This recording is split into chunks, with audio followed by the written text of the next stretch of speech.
Vamos gravar. Vou iniciar, hein? 9h59, às 10, em ponto. Agora.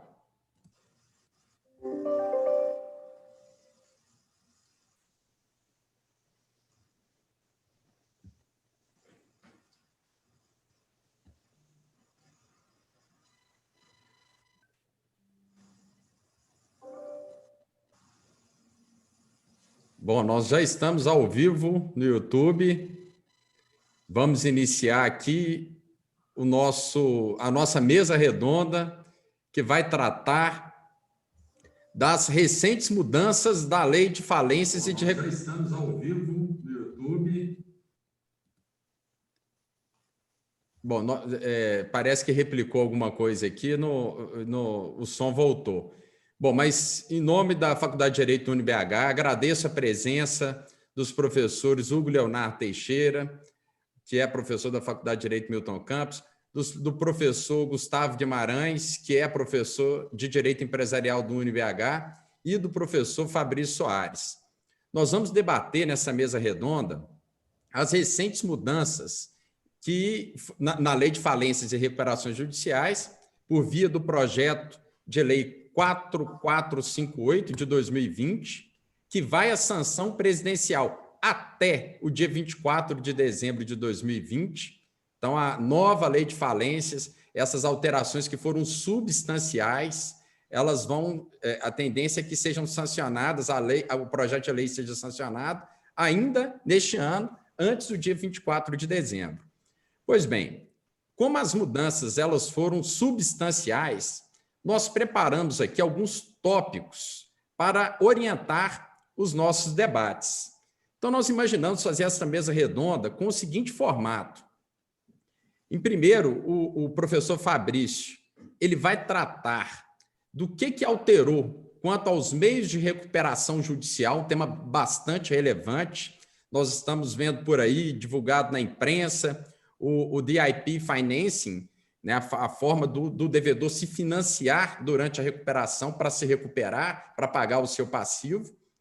Na sequência, o professor Gustavo vai abordar questões relativas à possibilidade, uma novidade significativa, observe, a possibilidade dos credores apresentarem o plano de RJ. Então, o que antes era uma prerrogativa apenas do devedor, né, do recuperando, agora os credores também terão a faculdade de apresentar o plano de recuperação judicial. Finalmente, o professor Hugo Leonardo, ele vai abordar aspectos pragmáticos. O que é esta mudança, o que essas mudanças do projeto Lei 4458, quais as mudanças, a repercussão prática dessas mudanças que estão prestes a serem sancionadas. E aí nós vamos fazer um encerramento após com algumas discussões polêmicas. Bom, dito isso, passo a palavra para o professor Fabrício. Professor Fabrício, muito obrigado mais uma vez pela sua presença. O que o senhor tem a nos dizer sobre as mudanças quanto aos meios de recuperação judicial? Professor Thales, bom dia. Professor Gustavo, professor Hugo, colegas aí que estão nos assistindo em casa, alunos. Inicialmente, eu gostaria de agradecer aí o convite realizado pela diretoria da UniBH, na pessoa do professor Thales, para abordar aqui com vocês um tema que eu, particularmente, tenho muito carinho, um tema que eu gosto da recuperação judicial e falência, e é um tema que eu, particularmente, sou muito empolgado aí, em razão das mudanças que serão realizadas na legislação vigente, a Lei 11.101 de 2005. O professor Thales, como bem destacou, a lei de falência ela vai sofrer inúmeras alterações. Nós aqui nessa mesa redonda teremos a oportunidade de falar um pouco sobre ela, sobre as alterações, não será um tema muito aprofundado em razão da complexidade dessas alterações, mas espero aqui, por meio dessa explanação, trazer um ponto que eu particularmente gostei muito, que é a possibilidade aqui do financiamento como meio de recuperação judicial. Antes de entrar no tema propriamente dito, eu gostaria de rememorar aqui com vocês qual a finalidade da recuperação judicial.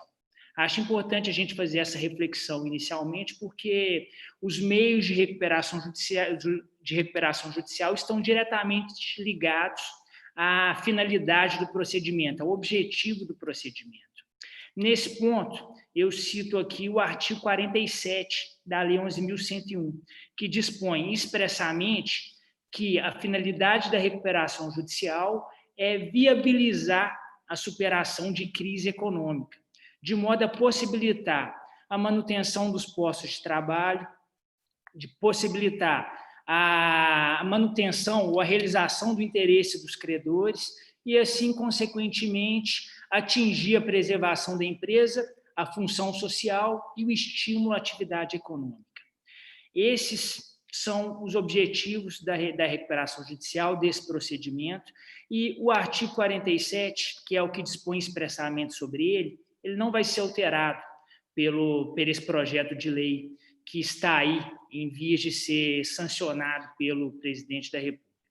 Então, partindo desse ponto inicial aqui, eu passo a tratar com vocês de um dos meios de recuperação. A gente tem outros aqui que, se eu tiver oportunidade e tempo, eu vou adentrar, porque houve alteração aqui do artigo 50 da lei, que trata dos meios de recuperação judicial, e houve também alteração legislativa em outros pontos da lei, especialmente nesse que eu vou entrar agora, que eu acho que é de maior relevância, porque traz otimismo para as empresas em dificuldade financeira e, a meu ver, viabiliza a realização do objetivo da recuperação judicial, trazendo liquidez para a devedora que se encontra nesse procedimento. Esse meio de recuperação judicial aqui que eu vou... Essa alternativa, não vou nem chamar de meio, porque não está no artigo 50, vou chamar de uma alternativa para o devedor, é a contratação de um financiamento no curso da recuperação judicial. O artigo 67 da Lei 11.101, o artigo vigente, ele estabelece que é possível a recuperanda, ao devedor, obter crédito, obrigações, depois de proposta a recuperação judicial. O artigo 67, ele dispõe que todas as obrigações contraídas após o pedido de recuperação judicial, durante o curso da recuperação judicial, melhor dizendo, eles são extraconcursais, em consonância com o artigo 49 da lei, que diz que toda obrigação contraída após o pedido ela é extraconcursal. Então, o artigo 67 já tem essa previsão expressa, que aceita a celebração de contratos. Entretanto, a gente sabe que, na prática, não é tão fácil assim celebrar negócios, buscar crédito no mercado após o pedido de recuperação judicial. Isso porque a pessoa jurídica, o devedor, ele, ao solicitar a recuperação judicial, ele declara para o mercado que está em situação difícil do aspecto de vista econômico. Então, a partir do momento que ele pede a recuperação judicial, a gente vê que prestadores de serviço e fornecedores tendem a negar, tendem a não celebrar contratos que não prevejam pagamento à vista. Instituições financeiras criam inúmeras dificuldades para conceder crédito para essas recuperandas, isso quando concede, que é coisa muito rara, isso porque sabe que a recuperação judicial a qualquer momento pode ser combolada em falência, é quase que uma situação pré-falimentar. Então, hoje em dia, a empresa devedora ela tem muita dificuldade em conseguir buscar recursos no mercado para dar efetividade ao plano. A alternativa que a lei atualmente concede são uma condição especial de pagamento, a venda de ativo, também é uma alternativa, mas buscar recursos no mercado, apesar de ter a previsão legal, como ela não é regulamentada mais a fundo, é uma barreira aí quase que intransponível para o devedor e que muitas vezes contribui com a convolução em falência.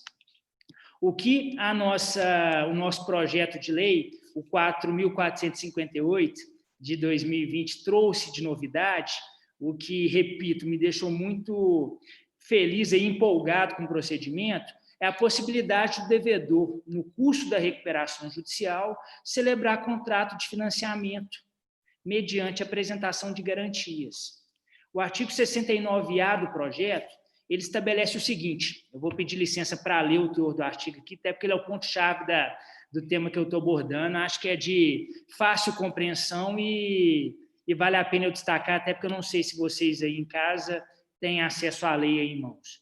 Artigo 69A, abre aspas. Durante a recuperação judicial, nos termos dos artigos 66 e 67 desta lei, o juiz poderá, depois de ouvido o comitê de credores, autorizar a celebração de contratos de financiamento com o devedor, garantidos pela oneração ou pela alienação fiduciária de bens e direitos, seus ou de terceiros, pertencentes ao ativo não circulante, para financiar as suas atividades e as despesas de reestruturação ou de preservação do valor de ativos. Em relação a esse artigo que eu acabei de ler para vocês, eu faço os seguintes apontamentos aqui que merecem destaque.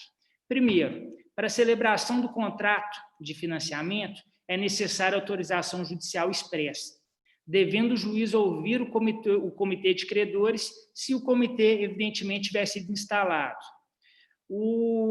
A autorização para a celebração do contrato de financiamento, ele não demanda de deliberação, não é matéria a ser deliberada em Assembleia Geral de Credores. O artigo 69A, ele não faz referência à Assembleia Geral de Credores, mas eu achei importante trazer isso aqui na minha explanação, porque o projeto de lei, como o professor Gustavo, o professor Hugo e o professor Thales irão demonstrar após a minha fala aqui, ele traz para a Assembleia Geral de Credores maiores competências para deliberar sobre matérias aqui que anteriormente não eram necessárias. A título de exemplo, a Assembleia Geral de Credores ela pode agora deliberar sobre a venda de ativos não circulantes. É uma matéria aí que o projeto de lei traz e que dá mais poderes para os credores atuarem aqui na recuperação judicial. Os credores, como o professor Thales já adiantou, eles podem apresentar um plano de recuperação judicial. O professor Gustavo irá tratar da matéria aqui mais a fundo. Então, importante destacar que para o contrato de financiamento não é necessário a deliberação assemblear. Qual que é o objetivo do financiamento? O artigo é expresso, é obter ou realizar o custeio das despesas da recuperação judicial para reestruturação e preservação dos ativos aí da empresa. É importante destacar que é para essa finalidade exclusivamente, não há que se falar em finalidades que excedam o exclusivo interesse aqui dos credores e de todos os demais envolvidos na recuperação judicial. Por fim, importante destacar também que o financiamento pode ser realizado por qualquer pessoa, inclusive credores, familiares, sócios integrantes do grupo devedor. Isso é mais uma prova da efetividade que o legislador pretende dar ao procedimento, por meio dessa via aí, dessa obtenção do crédito. Em relação às garantias, como destacado, elas poderão se dar aí por meio de oneração e alienação fiduciária de bens. É uma forma aí de dar conforto para o financiador, eu vou chamar de financiador, que é o termo que a lei usa. O contrato de financiamento, ele garantido, ele permite ao financiador ter o conforto de, numa convolução em falência ou até numa revogação da decisão, ele ter a garantia ali de que vai receber o que ele, de fato, combinou, proporcional ao que ele tiver desembolsado, evidentemente.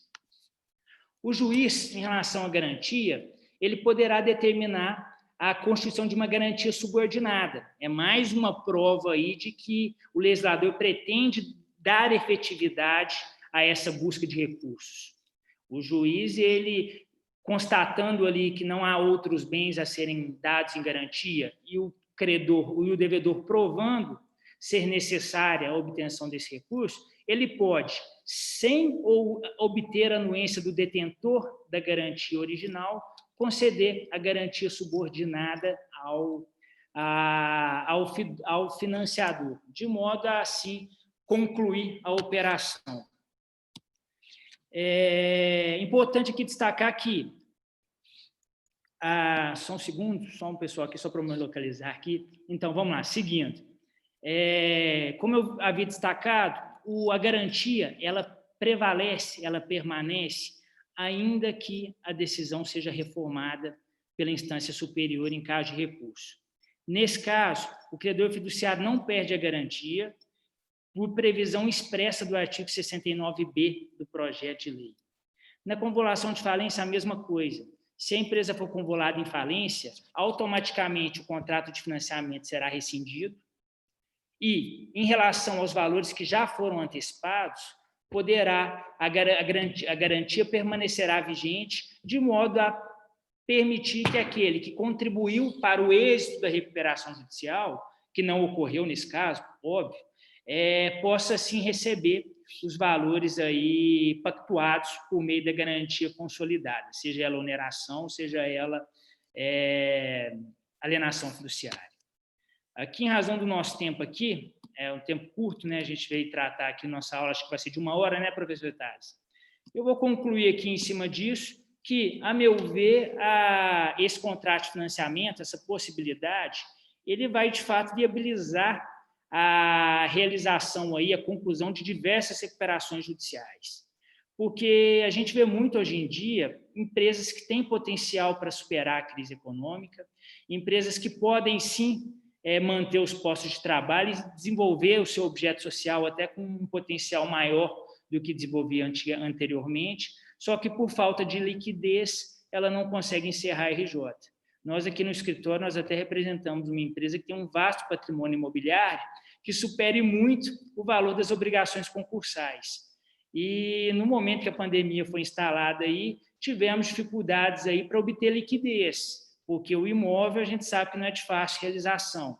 Então, se tivesse essa previsão expressa de financiamento, a gente teria uma alternativa aí muito plausível e de ser alcançada e, assim, viabilizar a apuração de recursos e a realização aí de compromissos a curto prazo.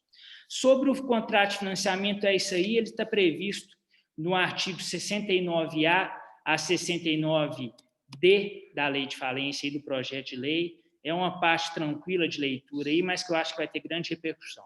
Há outros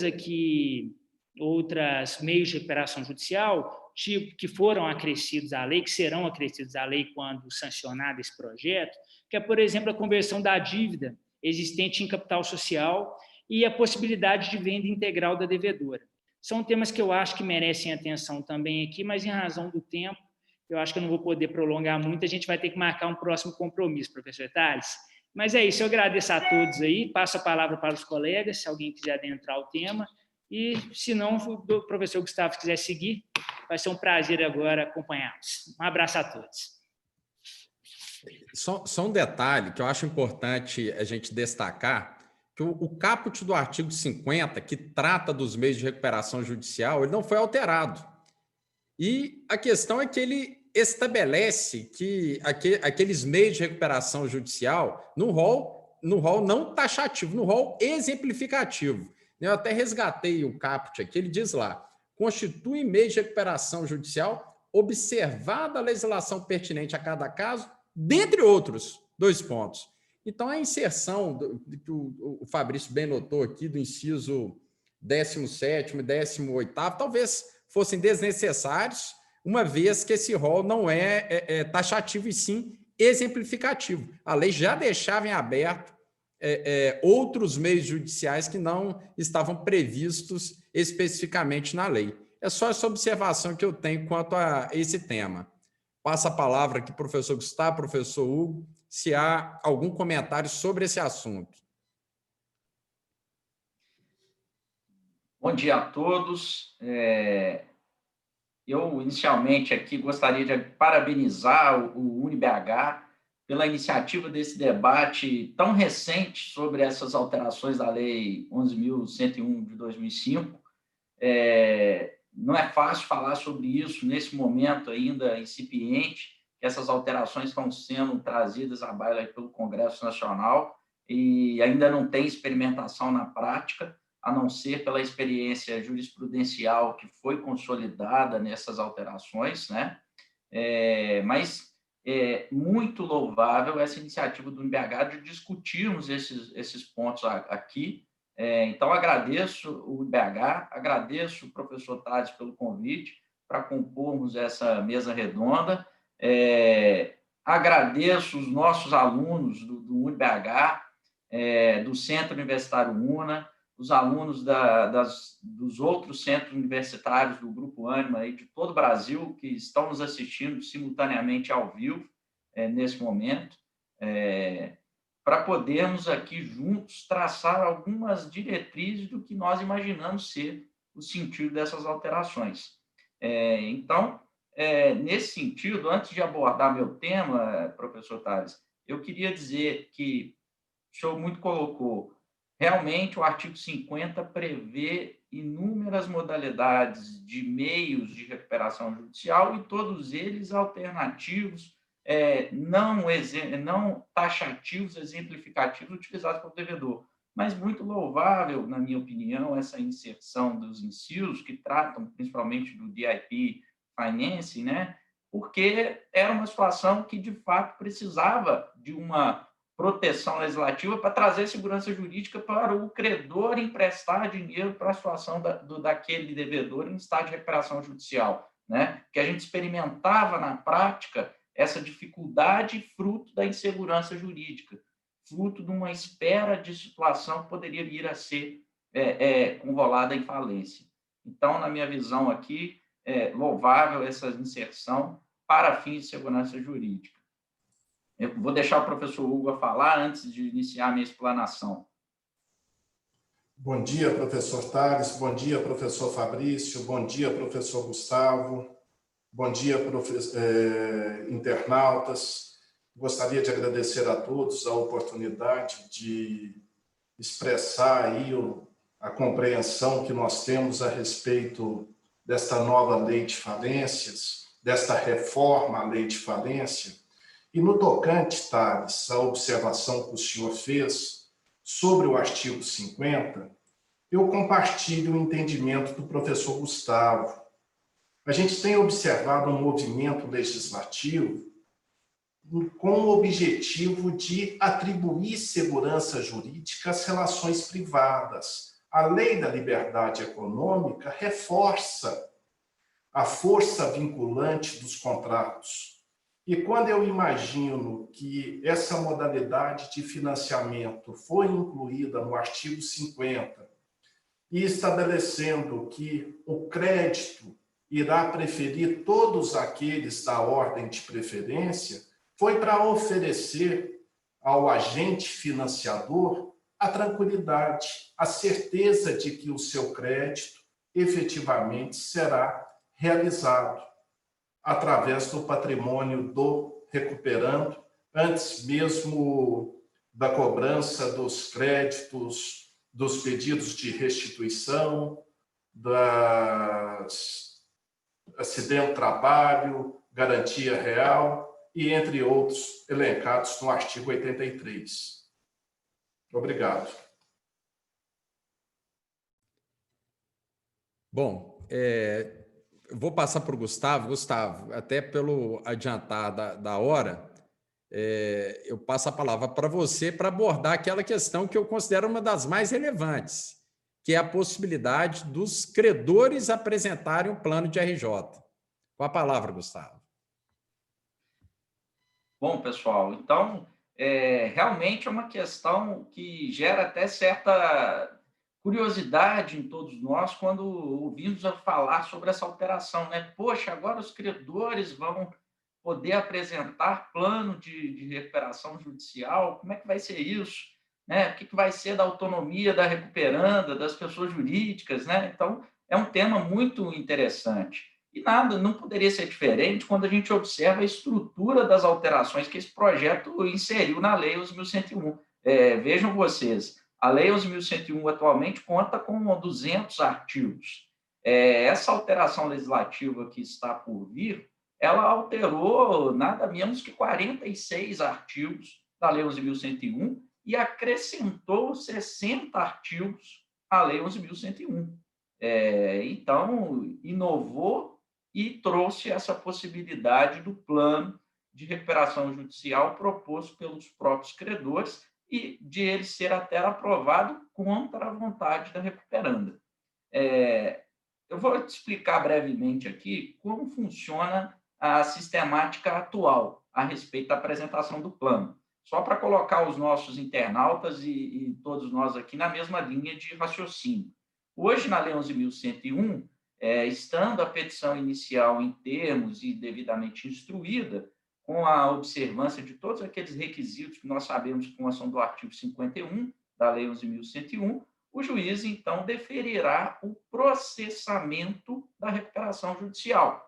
Essa decisão ela tem um efeito imediato, aliás, várias consequências, e, dentre elas, a suspensão das ações e execuções promovidas contra o devedor pelo período de 6 meses, né? A lei traz 180 dias, o que a gente chama de stay period, e a intimação do devedor para a apresentação do plano de recuperação judicial no prazo de 60 dias. Né? O plano de recuperação judicial não é apresentado junto com o pedido de recuperação judicial. Primeiro, há uma análise prévia do juiz a respeito dos requisitos para pleitear a recuperação judicial e depois o devedor é intimado para apresentar, então, o plano que disporá sobre a novação das dívidas e como serão pagos os credores. Bom, apresentado esse plano de recuperação judicial, os credores eles vão poder apresentar suas objeções. Não concordo com isso, explicando quais são essas objeções, no prazo de 30 dias. Então, se apresentadas as objeções, o juiz designa o que a gente chama de AGC, que é a Assembleia Geral de Credores, e que vai deliberar sobre esse plano. Na sistemática atual, essa AGC ela tem que ocorrer em até 5 meses, contados da data do deferimento do processamento da RJ, e, chegando lá, poderão ocorrer 3 cenários. O plano é aprovado pelos credores, as dívidas são novadas e a recuperanda passa a cumprir o plano. Segundo cenário, ocorrem modificações ao plano de recuperação judicial, ocasião em que os credores vão deliberar sobre as objeções e sugerir, aqui é sugestão de modificação ao plano, que passará para o crivo da recuperanda se ela aceita ou não essas sugestões, e, em terceira hipótese, rejeição do plano, seja diretamente pelos credores, o plano não atende, não devem ser apresentadas nem sugestões, eu vou rejeitar de plano, ou seja, através da hipótese da recuperanda não concordar com as sugestões de alteração promovida pelos credores em AGC. Então, o plano vai ser rejeitado e isso vai implicar em convolução da recuperação judicial em falência. Nesse particular, de rejeição do plano, o projeto de lei trouxe uma sistemática nova, apresentando, então, a hipótese de o plano de recuperação judicial ser apresentado pelos próprios credores, como uma alternativa à convolução da RJ em falência. Então, a proposta legislativa, ela alterou o parágrafo 4º do artigo 56 da Lei 11.101, que trata da rejeição do plano de recuperação judicial em assembleia de credores, e acrescentou a esse mesmo artigo 56 os parágrafos 5º, 6º e 7º, que dispõem acerca desse plano a ser apresentado pelos credores. Essa proposta legislativa, ela altera também o artigo 6º da Lei 11.101, que trata desse stay period, que eu acabei de dizer, e permite um plano alternativo proposto pelos credores por decurso do prazo de suspensão das ações e execuções propostas contra o devedor, sem que tenha havido deliberação sobre o plano de recuperação judicial. Então, antes de tratarmos dessas inovações, que eu acabei de sintetizar aqui, eu queria frisar uma questão que eu acho muito importante. O plano apresentado pelos credores é uma medida alternativa. Então, não houve, nessa alteração legislativa, uma alteração da legitimidade ativa para o pedido de recuperação judicial. Credor não possui legitimidade para propor recuperação judicial de quem quer que seja. Não estamos falando dessa hipótese, né? Nós estamos falando dos credores agirem na RJ proposta pela devedora de forma alternativa para evitar a falência e propor um plano substitutivo àquele que foi rejeitado, ok? Então, a primeira hipótese que eu falei aqui é a do artigo 6º da Lei 11.101, que foi alterado. Segundo essa proposta, que vai acrescentar um parágrafo 4A no artigo 6º, caso a Assembleia de Credores não seja instalada para deliberar sobre o plano de RJ até o fim do período de suspensão das ações e execuções propostas pelo devedor, os próprios credores terão legitimidade para apresentar um plano de recuperação judicial alternativo, considerando aqui, então, uma hipótese de rejeição do plano proposto pela recuperanda pelo decurso de prazo para a deliberação do plano antes do fim da suspensão das ações e execuções propostas contra o devedor. Posso pensar numa análise prática, se fim do prazo de suspensão das ações e execuções propostas contra o devedor não foi ainda deliberado, não tem perspectiva se os meios de recuperação judicial vão ser aprovados, essas ações vão passar a tramitar, a recuperante tem risco até de falência, porque o patrimônio vai ser expropriado e ela não vai conseguir honrar o que ela está tentando propor. Então, estou prevendo aqui ao credor a possibilidade de evitar isso, né? E propor um plano alternativo para poder viabilizar a superação de crise econômico-financeira do devedor. Bom, essa é, entretanto, uma faculdade, né, que surge diante dessa constatação de que a GC não deliberou pelo plano durante o período de suspensão. E caso os credores assim decidam fazê-lo, eles terão um prazo de 30 dias para apresentar esse plano alternativo. Agora, o que eu chamo a atenção nesse momento é que essa é uma modificação significativa do artigo 6º, porque ela não só apresenta essa possibilidade de plano alternativo, mas ela altera também a sistemática do stay period. Hoje, essa suspensão de ação e execução contra o devedor funciona assim. Ela é determinada pelo juiz quando ele defere o processamento da recuperação judicial. E ela ocorre pelo prazo de 180 dias.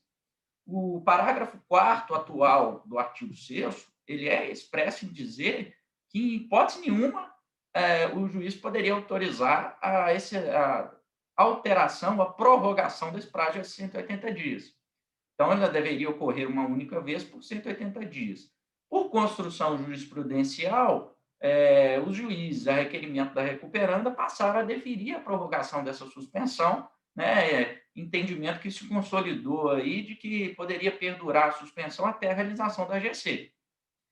A nova redação do parágrafo 4º e do parágrafo 4A do projeto que está sendo aprovado prevê a possibilidade dessa prorrogação pelo juiz, ou seja, consolidou o entendimento jurisprudencial de que esse período de 180 dias poderia ser prorrogado, mas ela restringe essa prorrogação a pedido da recuperanda a uma única vez. Além disso, se não houver deliberação sobre o plano até o fim desse primeiro prazo de suspensão aí dos 180 dias ou da prorrogação aí de um ano, né? Somente haverá outra prorrogação caso haja interesse dos credores. Então, e caso haja um plano alternativo apresentado por eles. Então, nós dizemos que essa nova sistemática permite a prorrogação do stay period por até 2 vezes.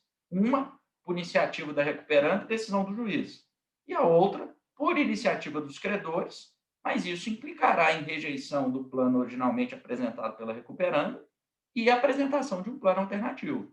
Então, uma situação que conciliou não só o interesse da recuperanda em manter a suspensão das ações e execuções, mas também o interesse do credor em deliberar se é necessária a apresentação de plano alternativo, se é interessante manter essa suspensão, né, diante da impossibilidade de se realizar a GC no prazo que a lei determina. Bom, a segunda hipótese de apresentação de plano alternativo, ela está prevista nas alterações que foram realizadas aí no parágrafo 4º do artigo 56 da Lei 11.101 e nos novos parágrafos 5º, 6º e 7º que foram acrescentados a esse mesmo artigo 56. Aqui a gente trata expressamente da rejeição do plano em AGC. Então, nessa hipótese, ao invés do processo ser remetido ao juiz para a decretação da falência, o administrador judicial ele terá a obrigação de imediatamente colocar em votação a possibilidade de suspensão da Assembleia de Credores por 30 dias para que os credores apresentem um plano alternativo de recuperação judicial. Então, essa possibilidade de suspensão da AGC e a apresentação de plano alternativo, ela vai ser votada em Assembleia. E ela só ocorrerá se ela for aprovada por credores que apresentem mais da metade dos créditos presentes em Assembleia. Ok? Aprovada essa suspensão pelo quórum de mais da metade dos créditos presentes em Assembleia, o plano alternativo ele não pode ser apresentado com base em qualquer interesse dos credores. Existem limitações. Ele tem que observar critérios pré-estabelecidos na lei. E esses critérios, que estão lá nos parágrafos que foram acrescentados ao artigo 56, eles preveem o atendimento a 6 requisitos cumulativos. Quais requisitos são esses? O primeiro requisito é que o juiz não tenha aplicado o instituto da cram-down, que é aquele previsto no artigo 58, parágrafo 1º da Lei 11.101, para aprovar o plano de recuperação judicial contra a vontade dos credores que o tenham rejeitado, caso tenha tido uma aprovação aí por uma parcela significativa de credores na Assembleia. O segundo requisito cumulativo é que esse plano proposto pelos credores deve preencher requisito objetivo de discriminação pormenorizada dos meios de recuperação, a demonstração da viabilidade econômica, a apresentação do laudo econômico-financeiro dos ativos do devedor, tal como era já requisito no artigo 53 caput, inciso 1, 2 e 3 aí da Lei 11.101. Terceiro requisito cumulativo é que o plano deve contar com apoio por escrito, e aí vejam, apoio escrito, de credores que representem alternativamente 25% dos créditos totais sujeitos à RJ ou mais de 35% dos créditos presentes à AGC. Então, o plano alternativo já tem que vir com a adesão por escrito desses credores.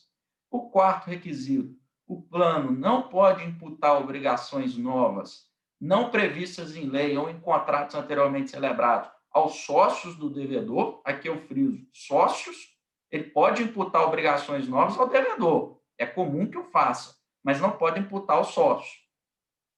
O quinto requisito, que esse plano deve prever a isenção das garantias fidejussórias prestadas pelas pessoas físicas em relação aos créditos a serem inovados, ou seja, extinção de aval, de fiança prestada por qualquer pessoa física em relação aos créditos submetidos à RJ, mas créditos de todos os credores? Não. Créditos de titularidade dos credores que apoiaram por escrito o plano alternativo ou daqueles credores que na AGC votarem favoravelmente ao plano. Então, ele extingue essa garantia fidejussória das pessoas físicas em relação a esses credores. É requisito do plano. Sexto, o plano não deve impor ao devedor ou aos seus sócios sacrifício maior do que aquele que decorreria da liquidação e falência. Desses requisitos, eu acho que o mais significativo aqui é o quinto, porque ele prevê extinção de garantia prestada por pessoas físicas, que normalmente são prestadas por quem? Pelos sócios da devedora recuperando, prestam aval, fiança em contratos para obter financiamento quando a empresa está numa situação pré-recuperação, já está numa situação financeira ruim. E aqui os credores, alternativamente apresentando novas obrigações, acabam abrindo mão dessa garantia de executar, né, os sócios da devedora. E, por fim, o parágrafo 7º do artigo 56, ele trata, na minha visão, da mais interessante alteração no que se refere a esse plano alternativo. Porque ele diz que, caso preenchidos esses requisitos que a gente acabou de falar aqui, os credores eles vão poder utilizar o crédito que eles possuem para capitalização, conversão em capital social e encampar o controle da sociedade recuperanda, né? Permitindo aí, claro, o direito de retirada do sócio devedor. Mas vejam, esse parágrafo 7 do artigo 46 está permitindo ao credor assumir o controle da sociedade em recuperação judicial, né? E permitindo a continuidade da empresa, afastando aquela administração que foi lesiva, que resultou num estado de crise econômica, né? Mesmo sem contra a vontade recuperando. Ele dá tão somente o direito de retirada. O credor passa a ser sócio e passa a gerir, né, essa pessoa jurídica de crédito de recuperação judicial. Então, professor Tales, é um instituto interessantíssimo, né, que, em virtude do tempo aqui, não dá para se estender muito, né, mas que, a meu ver, veio de forma muito significativa, interessante, em boa hora, né, e que vai demandar de todos nós, operadores aí do direito, um estudo aprofundado para que ele seja aplicado na prática e possa fazer uma mudança significativa na vida desses empresários. Agradeço a todos vocês e submeto aí a discussão dos colegas. Muito bem, Gustavo. Parabéns pela exposição. Tanto a sua quanto a do Fabrício foram muito enriquecedoras.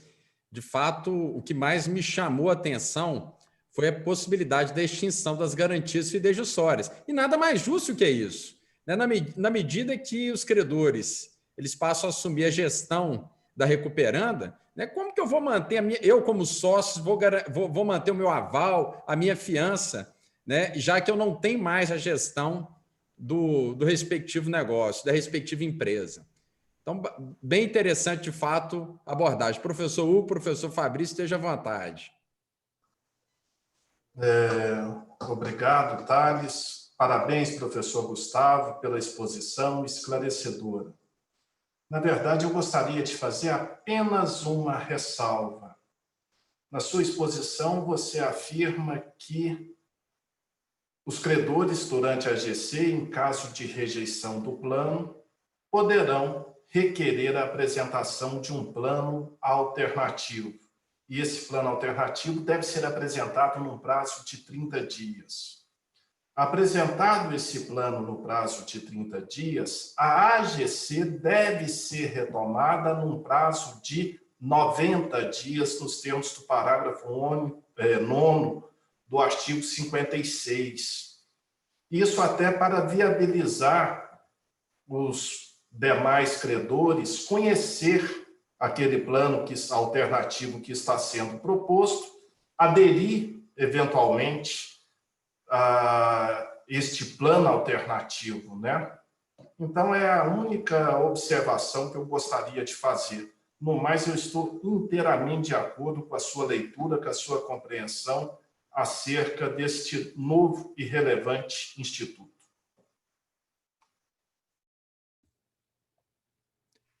Eu parabenizo o professor Gustavo também pela explanação, muito esclarecedora, como já destacado aí pelo professor Thales e pelo professor Hugo, e acompanho aí a ponderação feita pelo Hugo e destaco que estou também de acordo com tudo que o Gustavo apresentou, fazendo só um pequeno destaque também, que é mais um indício, aí, mais uma demonstração de que o legislador, nesse projeto de lei, veio tentando auxiliar a efetiva realização da recuperação judicial, a manutenção a preservação da empresa, manutenção da função social, que é aquilo que está lá previsto no artigo 47 da lei.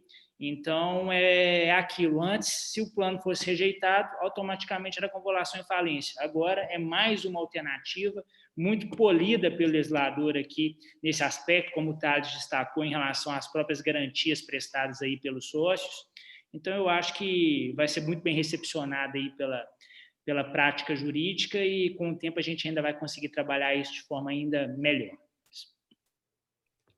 Bom, para a gente ser objetivo, faltam 17 minutos aqui pelos meus cálculos. Vou passar a palavra para o professor Hugo. Hugo, dentre os aspectos pragmáticos das mudanças, qual foi aquela que mais chamou a atenção? Eu sei, quando eu pergunto a você, eu sempre tenho a expectativa que você vai falar de produtor rural. Para quem está nos ouvindo e nos conhece, sabe que o Hugo tem obsessão com uma certa cidade do Triângulo de Minas, né, do Triângulo Mineiro, e talvez o produtor rural seja um assunto interessante. Mas fique à vontade, Hugo, para tratar do aspecto pragmático que você acha mais relevante. Obrigado, Thales. Obrigado por menção à cidade de Araxá, sempre relevante na minha vida. Mas, realmente, esta reforma à lei de falência, na leitura que eu fiz, na observação que eu fiz, ela decorre de uma vivência que nós tivemos já de 15 anos com recuperação judicial e falência. E, na minha opinião, ela acaba refletindo o interesse de todos os envolvidos, do governo, do fisco, de credores, dos recuperandos, dos juízes, do Ministério Público, dos advogados, de atribuir aos institutos do direito concursal maior eficácia. E, ao ler esta reforma, que é bastante inovadora, Gustavo, como você disse, são 46 artigos modificados, 60 dispositivos legais acrescidos, eu destaquei alguns aspectos relevantes que mudarão a atuação dos recuperandos, dos credores, dos advogados e dos juízes no processamento de uma recuperação judicial ou também no processamento de uma falência. O professor Thales aborda a questão do produtor rural. O que a gente ouve, a princípio, é que o produtor rural agora ele não precisa comprovar o prazo de exercício de sua atividade como empresário rural 2 anos antes do pedido de recuperação judicial. Essa inovação da lei, da reforma legislativa, não representa necessariamente uma novidade. O Superior Tribunal de Justiça já havia consolidado esse entendimento. A lei de recuperação judicial, para viabilizar o pedido de recuperação judicial, exige que o interessado, o recuperando, comprove que exerceu regularmente a sua atividade econômica há 2 anos antes de seu pedido. O STJ consolidou o entendimento de que, no caso do produtor rural, ainda que ele não estivesse inscrito na junta comercial como empresário rural, a sua atividade era exercida regularmente, porque a inscrição do produtor rural na junta comercial era facultativa. Então, o entendimento do STJ é no sentido de que o produtor rural que hoje requer a sua inscrição como empresário rural, amanhã poderá se valer do pedido de recuperação judicial e poderá comprovar apenas que ele exerceu a sua atividade rural há 2 anos e de forma regular. A nova lei estabelece que esta comprovação se dá através do livro caixa digital do produtor rural, não de escrituração mercantil, professor Thales. Então, nesse aspecto, a reforma legislativa acaba materializando aquele entendimento jurisprudencial consolidado no âmbito do STJ. Mas, em relação ao produtor rural, me chamou a atenção 2 questões trazidas pela reforma legislativa.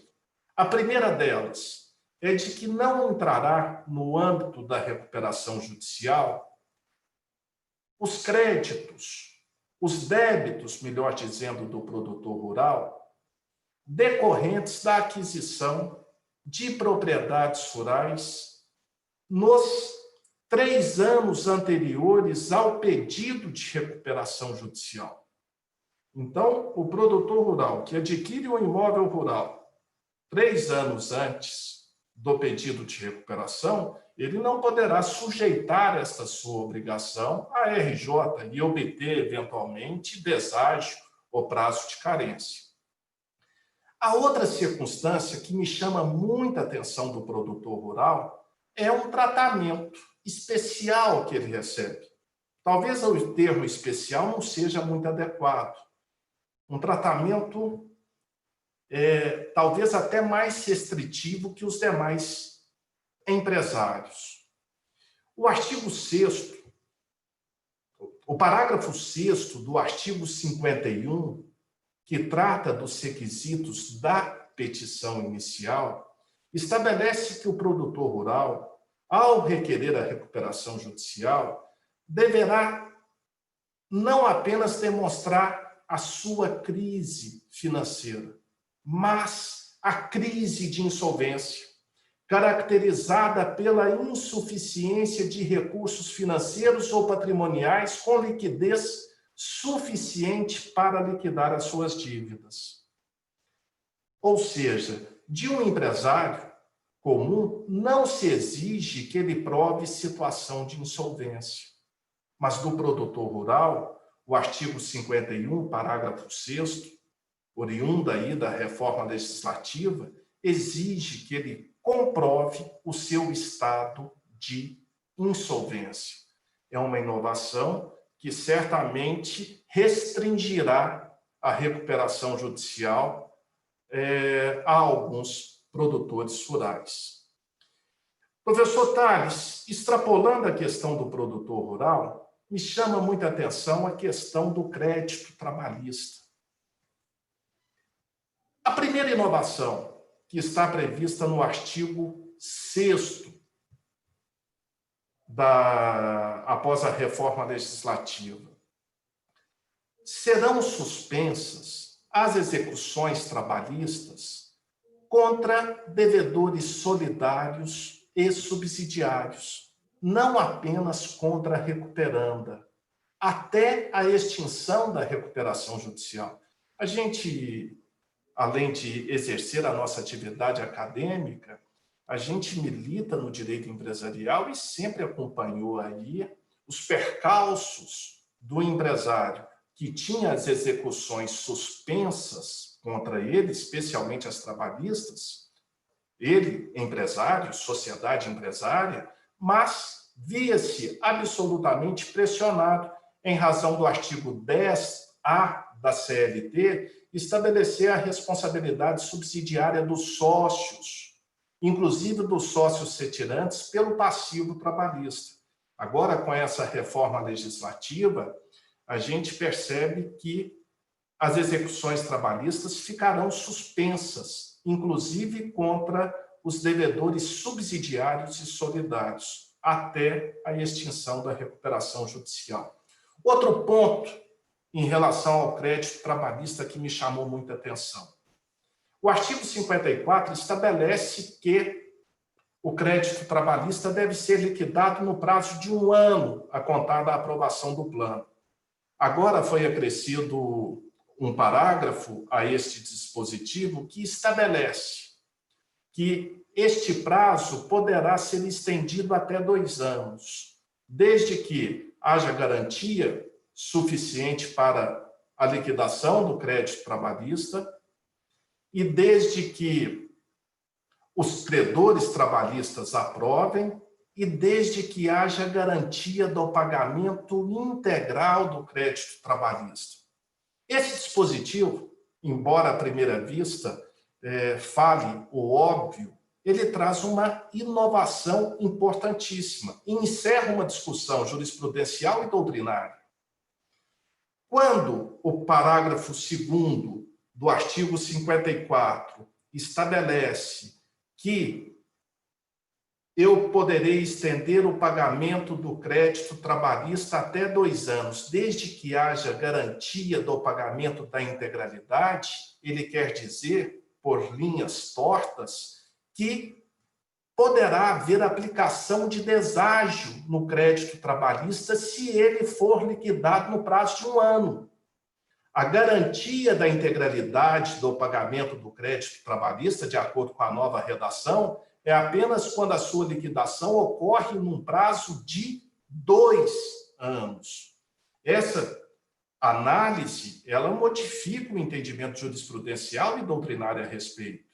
De acordo com a atual redação do artigo 54A, eu me sinto confortável agora para sustentar que, sendo o crédito trabalhista quitado num prazo de 1 ano, poderá haver deságio. Outra questão que também me chama a atenção diz respeito à vedação para que as recuperandas distribuem lucros e dividendos durante a recuperação judicial. Antigamente, ou até então, ou até hoje, já que a lei ainda não foi sancionada, não existia tal vedação. Isso certamente, professor Tales, despertará nos recuperandos uma pressa para encerrar este momento de crise. Mas, neste aspecto, o dispositivo proposto, o dispositivo legal aprovado, ele me trouxe uma certa dúvida. Deixa eu localizar aqui o dispositivo, é o artigo...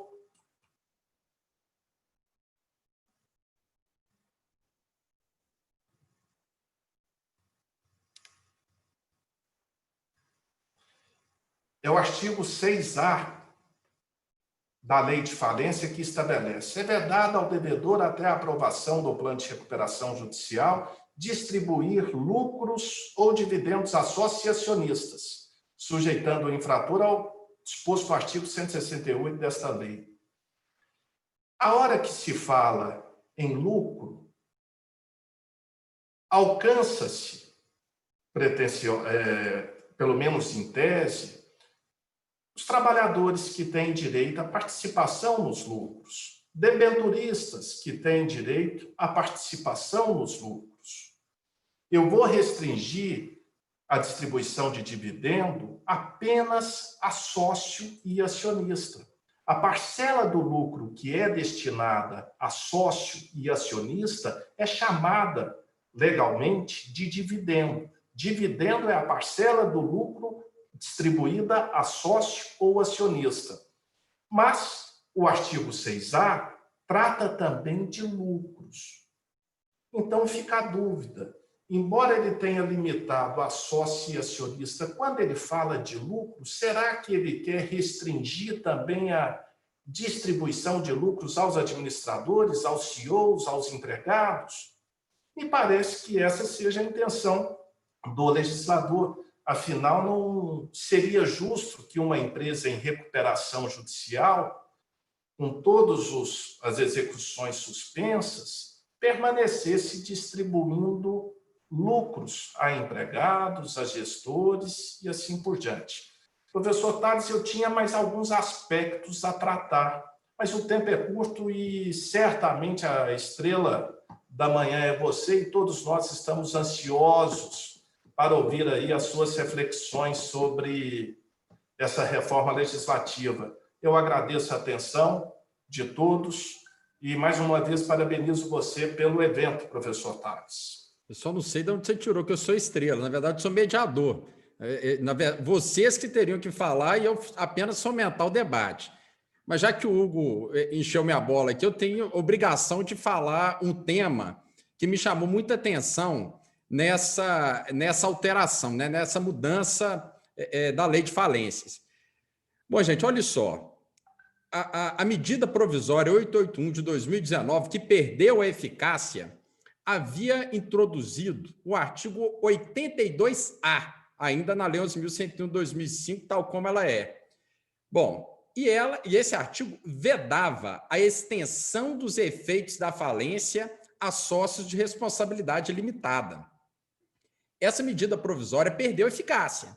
Entretanto, a reforma, por via desse projeto de lei que está em debate aqui, nessa mesa redonda, o artigo 82A foi reinserido, ou seja, o legislador veda a extensão dos efeitos da falência a sócio de responsabilidade limitada e não exclui, como não poderia deixar de ser, a possibilidade de ocorrer um incidente de desconsideração da personalidade jurídica. Mas veja, o incidente de desconsideração da personalidade jurídica tem que atender os requisitos do artigo 50 do Código Civil, tem que haver, comprovadamente, que má-fé não se presume, confusão patrimonial ou desvio de finalidade.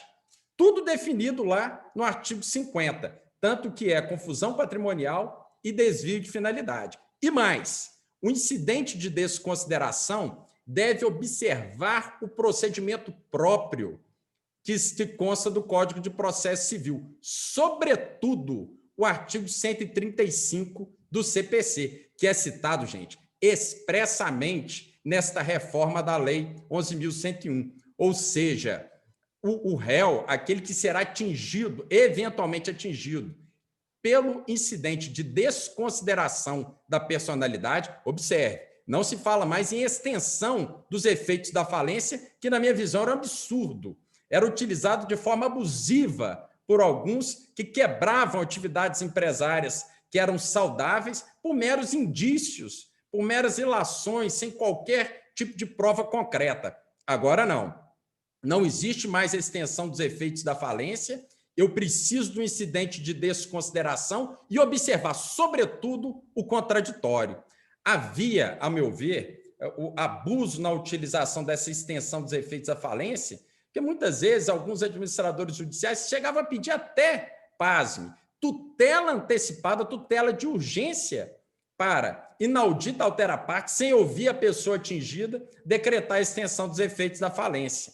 E, normalmente, esses incidentes de extensão corriam até em segredo de justiça e a pessoa, de repente, era surpreendida por uma decisão liminar, inaudita altera parte, que, através de meros indícios, estendia os efeitos da falência de uma determinada sociedade empresária a ela.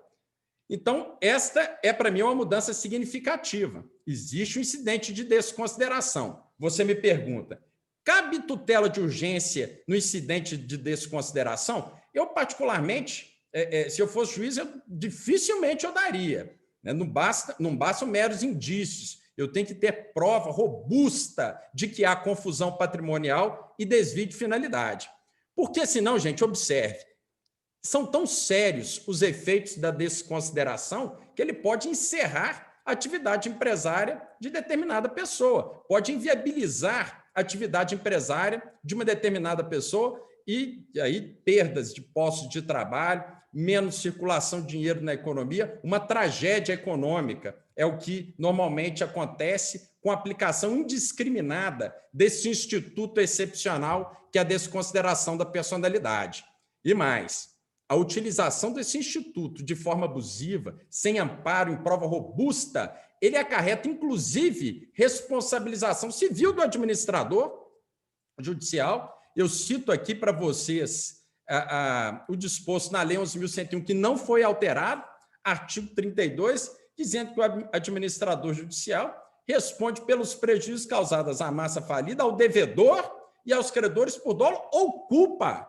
Portanto, se ele age com culpa, com negligência, se não observa a presença dos elementos da desconsideração, ele, administrador, pode ser responsabilizado. Sem contar ainda na possível criminalização da conduta de quem age dessa forma. São crimes falimentares previstos expressamente no artigo 170 e 171, que diz lá, propalar por qualquer meio informação falsa sobre devedor em recuperação judicial é crime falimentar, e sonegar, omitir informações, prestar informações falsas com o propósito de induzir o juízo falimentar em erro. São condutas tipificadas como crime.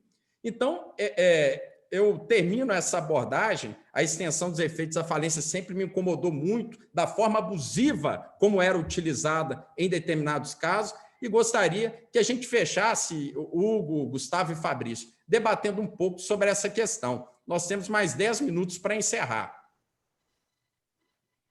Professor Tales, eu acho que esse tema abordado por você é de suma importância para a praxe forense, para o Instituto da Recuperação Judicial em si. Infelizmente, quem atua com direito empresarial percebeu, nos últimos anos, um abuso na utilização deste instituto, que foi denominado extensão dos efeitos da falência.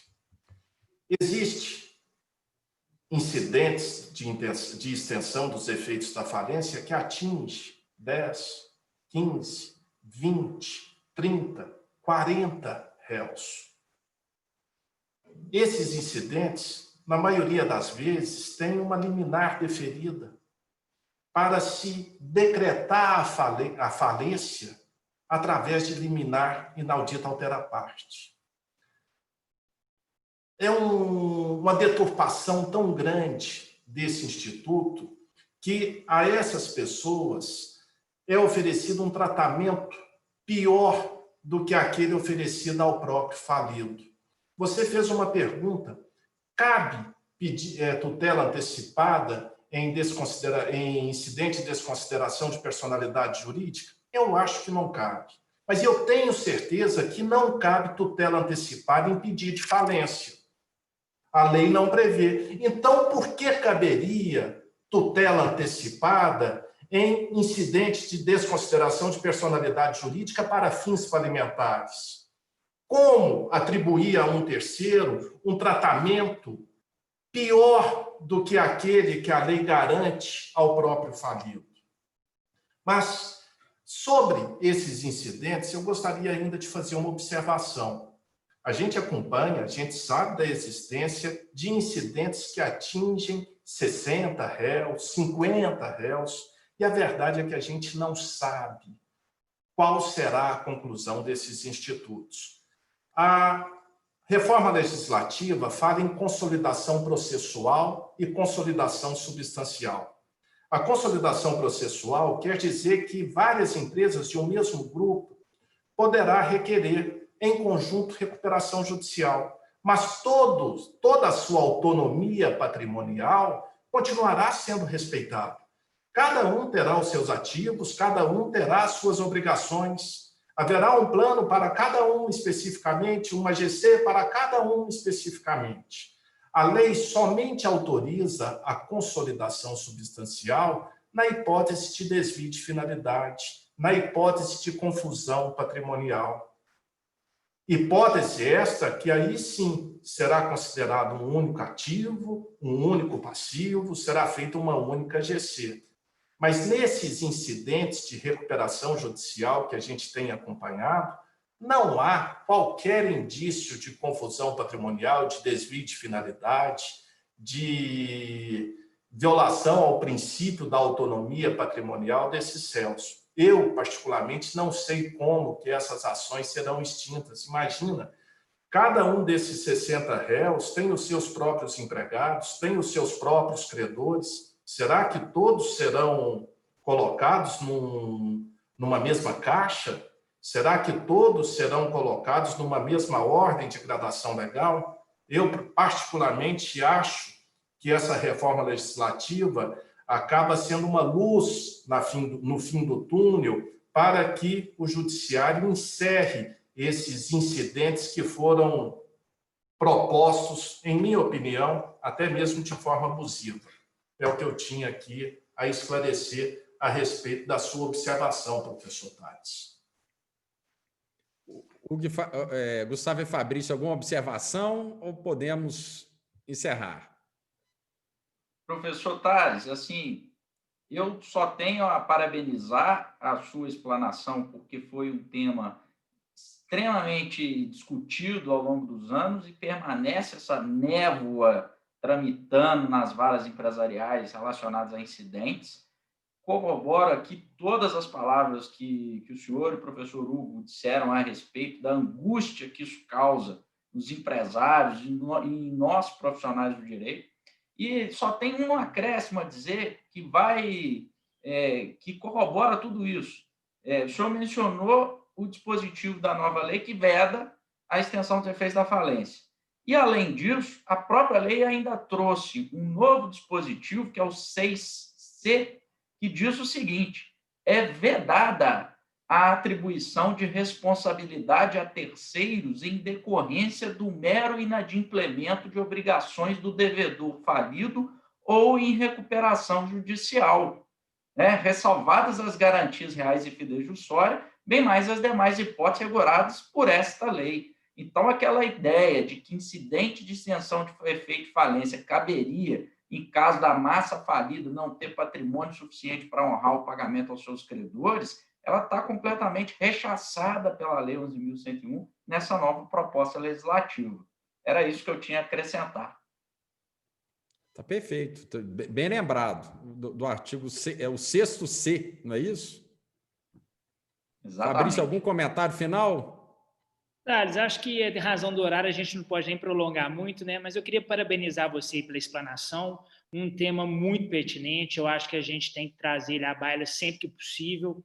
E essa previsão legal, esse artigo 82A, aí, nos dá um conforto e um otimismo para poder continuar representando clientes, atuando nesse tipo de demanda, frente às inúmeras abusividades já realizadas nesse tipo de procedimento. Sobre a questão da possibilidade de tutela de urgência, só complementando aqui o que foi dito por você e pelo Hugo também, acho que na teoria, sim, seria possível, na teoria. Na prática, eu entendo que não, frente a esses incidentes de consideração da personalidade jurídica no âmbito de falências, porque as decisões, inevitavelmente, são irreversíveis.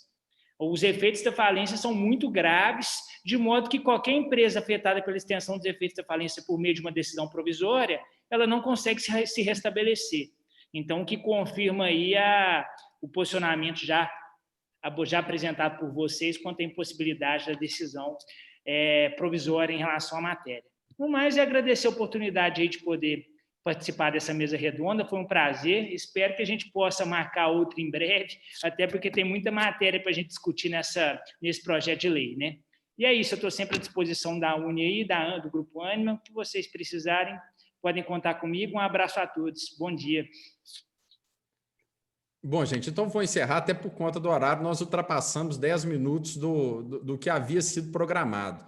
Então, mais uma vez, agradeço a presença dos professores, aos alunos da Faculdade de Direito do UniBH, da Faculdade de Direito da UNA também, bem lembrado, das outras unidades de Direito do Grupo Ânima, e espero que a gente possa marcar um segundo debate para tratar de temas mais específicos, e não de forma tão geral, porque, de fato, as mudanças foram tantas que seria impossível de tratá-las todas aqui em somente uma hora. Mas muito obrigado, um bom dia a todos e falamos uma próxima vez. Abraços.